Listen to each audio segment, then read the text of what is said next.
Olá! Vamos começar uma jornada para dentro da engenharia do nosso próprio corpo. A gente vai explorar aquele sistema incrível que permite tudo, sabe? Desde um salto super potente até o toque mais sutil. Bora desconstruir e entender a arquitetura do movimento. Então, para começar, a gente se depara com uma questão central, né? O que, afinal, permite que um corpo se mova com uma força tão incrível e, ao mesmo tempo, com uma graça, uma precisão tão grande? A resposta, claro, está no sistema músculo-esquelético, e é exatamente isso que a gente vai montar aqui, peça por peça. Bom, todo grande projeto de engenharia começa por onde? Pela fundação, certo? No nosso corpo, não é diferente. Essa fundação é o esqueleto.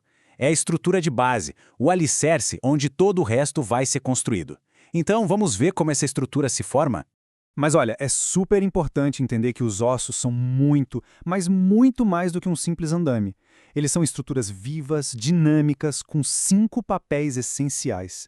Pensa só, eles protegem órgãos vitais como o cérebro, dão sustentação para o corpo todo, funcionam como alavantas para a gente se mover, guardam minerais importantíssimos e olha que incrível, é lá na medula óssea que acontece a hematopoese, ou seja, a formação das células no nosso sangue.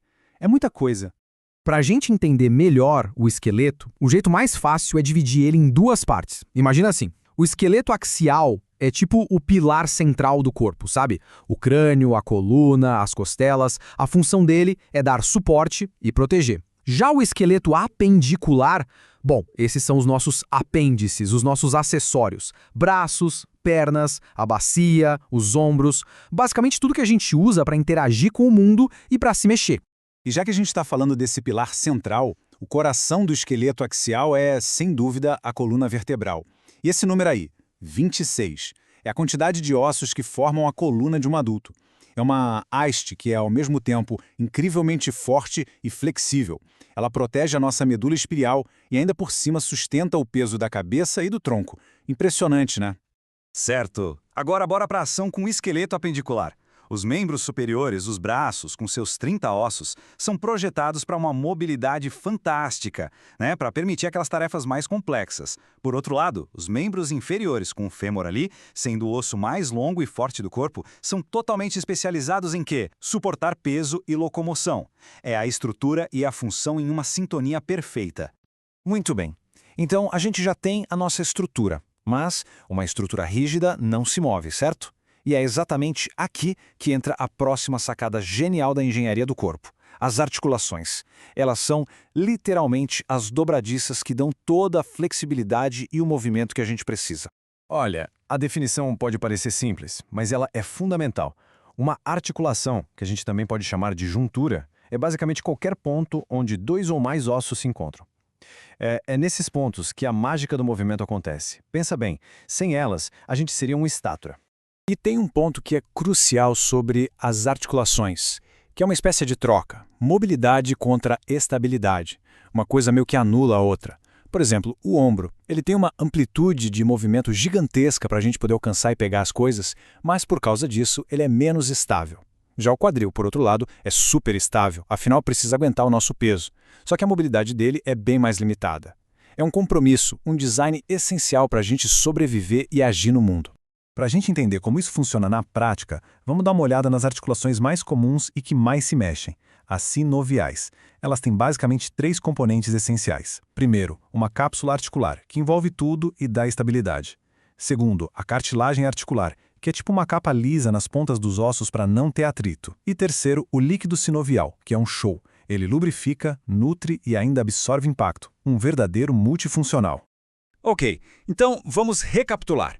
A gente já tem a estrutura, que são os ossos, e as dobradiças, que são as articulações. O que está faltando?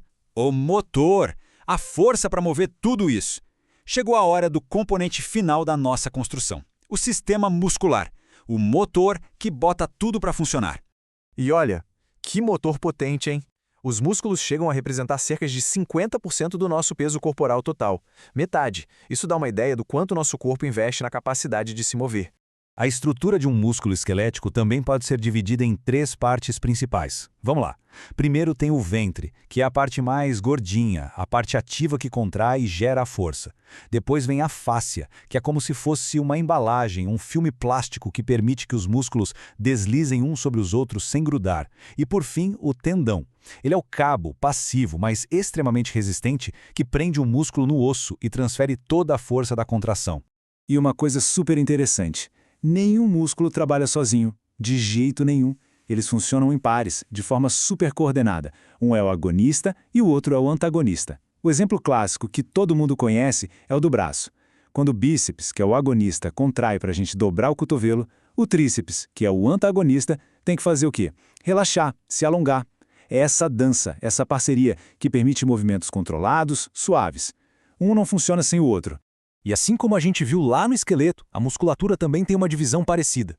Pensa só, cerca de 60% dos músculos são axiais. A função deles, manter a nossa postura retinha, controlar a respiração, são os músculos do nosso eixo. Os outros 40% são os apendiculares, focados em mover os braços e as pernas com força e precisão. De novo, uma divisão de trabalho super clara e eficiente. E assim que, no final das contas, as peças todas se encaixam. A gente tem uma estrutura de ossos que é conectada por articulações flexíveis e tudo isso é impulsionado por um motor de músculos. E isso nos deixa com uma reflexão final, né? Como é que essa máquina biológica, tão complexa, com centenas de peças individuais, consegue trabalhar numa harmonia tão perfeita para produzir cada movimento nosso, desde o mais simples até o mais absurdamente complexo?